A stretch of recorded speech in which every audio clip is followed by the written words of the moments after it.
Good afternoon mga kabisay. Miga love shout out sa inyong lahat. Magandang tanghali sa inyong lahat, or magandang hapon, or magandang umaga, magandang gabi. Basta anong oras man kayong nanonood nito, miga love shout out dyan sa inyong lahat. At samahan niyo ako ngayon mga kabisay. So sana naandyan kayo sa magandang kalagayan at nasa mabuting kalusugan. So panibagong araw, panibagong vlog at panibagong kwento mga kabisay. At ngayon ay medyo happy ang inyong Tay Bisay dahil meron tayong magandang activities ngayon para sa ekonomiya mga kabisay. At ngayon mga kabisay ay araw na ng pag-harvest. Ayan. At atin ang i-harvest tong mga bunga ng ating sili na pwede ng mapakinabangan. Alright mga kabisay, samahan nyo ako at aking ipapakita sa inyo ang aking mga i-harvest. Alright, let's go mga kabisay. Sana samahan nyo ako hanggang matapos ang dulo ng video. At ito na mga kabisay, yung pinakaiintay nyo dyan. Alam ko may nag-aantay ng pag-harvest ko nito.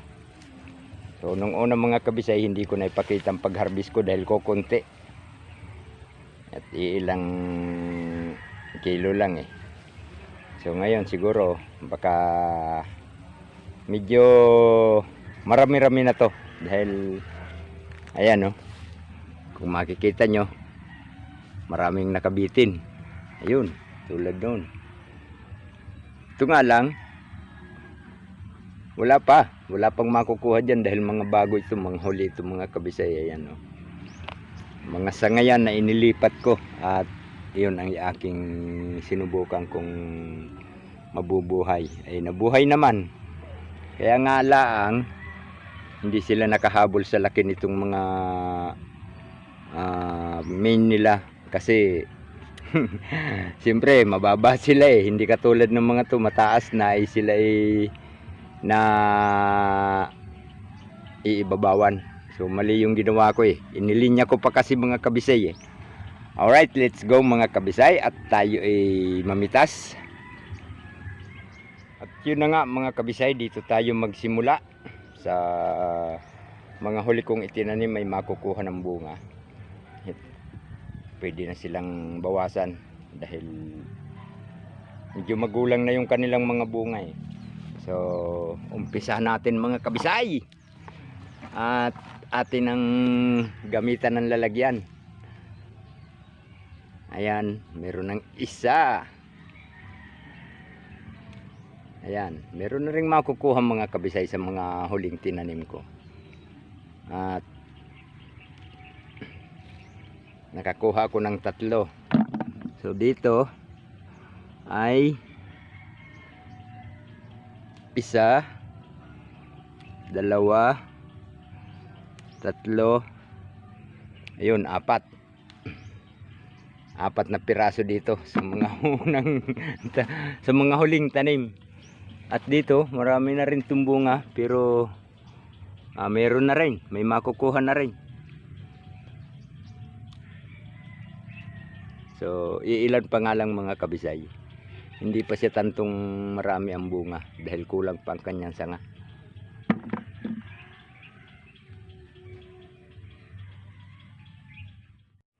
Alam mga kabisay, nag-collapse pala ang aking cellphone at naandito na ako, ang layo na nang rasnan ko. Hindi ko alam na yung cellphone ko pala ay nag-collapse mga kabisay. At ayan na, sa awa ng Diyos ang nakukuha natin. At ilang puno na tayo. Hindi ko alam na nag-collapse. Mainit kasi mga kabisay, kaya di ko alam na wala sa focus yung aking camera. Nawala sa focus talaga.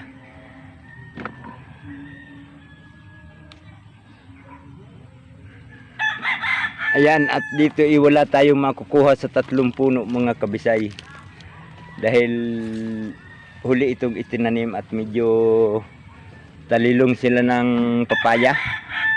Kaya naandito na tayo. At mayroon namang ilang pirasong makukuha. Ayan.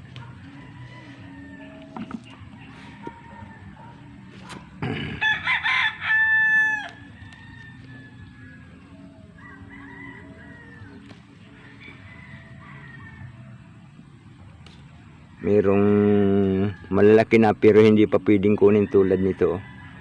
Hindi pa yan pwedeng kunin. At nauna pang napitas yung nasa ibabaw pero berde pa. Hindi pa pwede yata ito. So iwanan muna natin yan. Lipat tayo ng iba.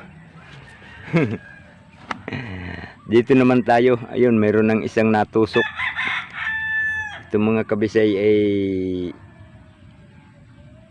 tinusok ito ng fruit fly, kaya ganyan. Yun ang number 1 na kalaban natin dito sa mga bunga ng sili, yung fruit fly din, para din sa ang tawag dito, ampalaya. Pag na fruit fly ang bunga, nahihinog ng di oras.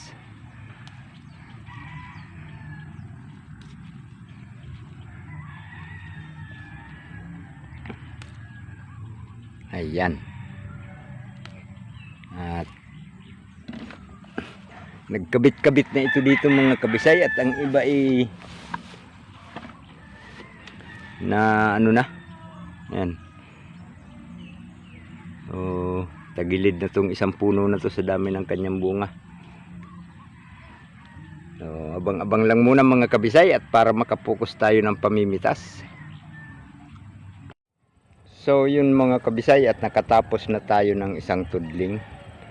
Nakpanguhanan na natin iyon, yung sa bandang labas na linya. At ito naman ang isusunod natin mga kabisay, itong linyang ito. So abang-abangan nyo na lang siguro mga kabisay. At pupokus tayo ng pagpitas dahil baka abutin tayo ng ano, dahil ako lang mag-isa nagpipitas ngayon, dahil nagpipitas din doon sa kabila ang aking kasakasama. So ngayon magpipitas ako, so abangan nyo na lang mamaya mga kabisay. Siguro pag nakatatlong linya ako, ipapakita ko ulit sa inyo ang ating nakukuha sa bawat tudling. At ayan nga palang nakuha ko sa isang tudling mga kabisay. Yan lang, ganyan lang karami yung nakuha ko dati nung unang harvest, kaya hindi ko na ibinidyo. So ngayon ay ibibidyo natin dahil baka makarami-rami man lang tayo. Alright,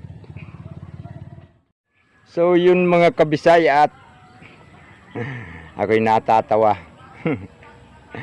Meron akong nabali dito mga kabisay na may mga bunga pa naman. Ayan o, 4 ang bunga niya mga kabisay, nabali. Oh, 1, 2, 3, 4, 4 na bunga mga kabisay, nabali. Sayang.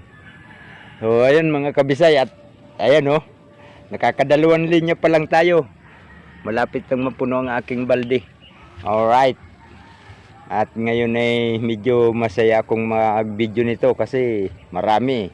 Nung una kasi mga kabisay, yung ipinakita ko sa inyo kanina, ganun lang karami, kaya hindi ko ibinidyo dahil baka mamaya